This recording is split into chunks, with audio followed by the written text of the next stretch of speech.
Welcome back. I'm Teresa Harding, and we are talking about skin. We're doing a whole series so that you can learn everything you want to know about skin, what to put on your skin, what kinds of foods to eat. Today, we're talking about what kinds of foods not to eat. So I'm going to go through 8 foods you may want to avoid if you want to keep your skin healthy. And actually, I've thrown in an extra bonus one at the end, so watch for that. As we all know, our skin is the largest organ of our whole body. And it often mirrors what's happening on the inside. We have something going on the inside, it will start to exhibit itself on the outside. Our skin will start to look less bright. Our skin will start to get discolored. It will start to get irritated. There are a lot of different ways that your body will try to send you messages about what's going on the inside. And while there are a lot of foods that nourish our skin, there are others that might be our skin's arch nemesis. Today, we're going to dive into the 8 foods we might want to consider limiting so that we can maintain that radiant glow in our skin.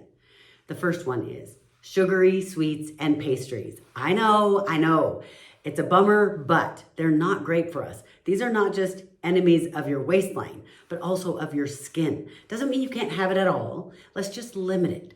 If you have, let's say, whatever you are at right now, whatever amount you eat right now, let's try to just limit it a little bit. If you can limit it a lot, great. But just a step at a time. We don't need to take big, huge steps, but we need to take a step because excess sugar leads to a process called glycation, which can damage the collagen and elastin in your skin and make it so that it doesn't look as young, doesn't look as supple. The second thing you want to avoid is hormones that have been added to your food.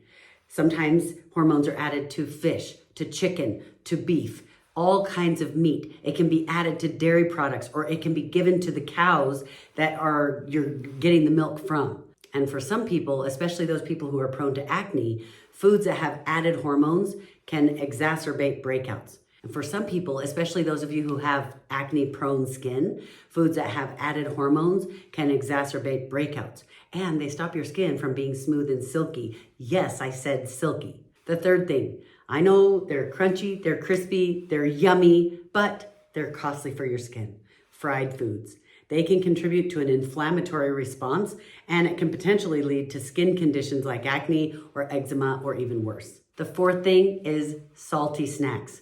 You might love those peanuts, you might love those salty chips, but if you eat a lot of foods that have a lot of salt, it can start to dehydrate your skin. And remember, hydrated skin is so much more happy, it's supple, it looks younger, it behaves better, it does what it's supposed to do better, and protects your body better. The fifth food that you want to avoid is processed meats.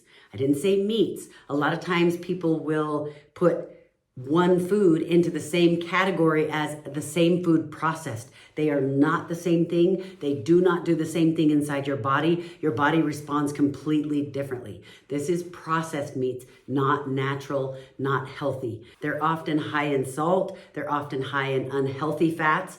Remember, your body needs fats. One of the things that your brain feeds on the most is fat. You need really healthy fats. And a lot of times we're getting the fats that are not healthy fats. So in processed meat, you're getting excess salt usually, you're getting unhealthy fats sometimes. This can be taxing on your skin, so just be aware of what you're eating. The sixth food you want to avoid, actually it's a drink, is alcohol. This can be dehydrating. This leaves your skin feeling dry and less plump, and it doesn't allow it to have as much elastin and be elastic so that it will look younger and be able to respond to all the demands that you make on your skin, from stretching to moving to being able to have it be moisturized, all the things that your skin needs to keep you protected and keep your skin healthy. The seventh food is caffeine. This can be a tricky one because a lot of people love their coffee. They love their drinks that have caffeine. Just realize that the more you drink, the more you're going to have these effects on your skin. It can dehydrate your skin. And the reality is anything you can do to eliminate things from your diet, from what you eat, and from what you expose your skin to keep your skin healthy, the better. So moderation. If you can't completely quit something, then don't be hard on yourself. Just start doing a step at a time, a little bit better, a little bit more. There have been times when I've had certain foods that I am so excited about, I am not willing to completely give them up. But over time, as I eat a little less, I still have them. but I have so much less than I used to that now it's a healthy balance. The eighth food is white bread and pasta.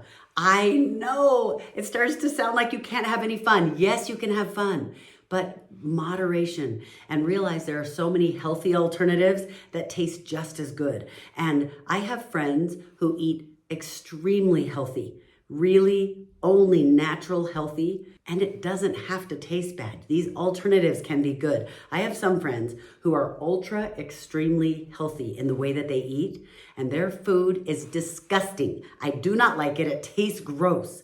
And then I have other friends who do the same thing, really natural, super healthy. Everything they eat is extremely healthy. But guess what? Every time I have a bite of their food, it's to die for. It is so good.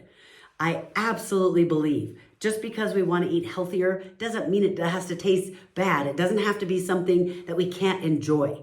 So just remember that foods with a high glycemic index, which means they basically spike your blood sugar, that what happens is they potentially lead to skin issues. So just be aware of that. If you want to take care of your skin and have healthy skin, notice those 8 different food items and start to step back from those and not have as much. Now, I told you I'd have a bonus one. The 9th one is spicy foods. While they can rev up your metabolism, and for some individuals, especially those with rosacea or sensitive skin, spicy foods can actually cause or exacerbate flare-ups for those things. Doesn't always, so you need to be aware and know yourself, know your body, but it can lead to redness, it can lead to blushing on the skin, unwanted blushing, not the pleasant looking kind. If you've ever felt your face getting warm after a spicy meal, then you know what I'm talking about. And one thing that's really important to remember is that everybody's body is different. What affects one person one way might not affect another person the same way. The key is to listen to your body. Watch the changes, eat mindfully, and realize that just because you don't see any outward sign right now, let's say you eat a lot of sugar. You eat a lot of stuff that has sugar, or you eat a lot of white breads, just because it looks like everything's fine, your body is having the unhealthy effects. You just may not be able to see it yet. So don't lie to yourself and pretend like, well, for my body, it's fine because I don't see anything. No, these things are not healthy for your body, but, pay attention, be aware, and use moderation. And what happens is and by making better food choices, not only will you feel better, but your skin will thank you too, and you'll start to notice a difference. I want you to pick at least one thing from this video that you're going to limit just a little bit and make a little bit of a change in your life, because I don't want you to just be healthy. I want you to be better than healthy.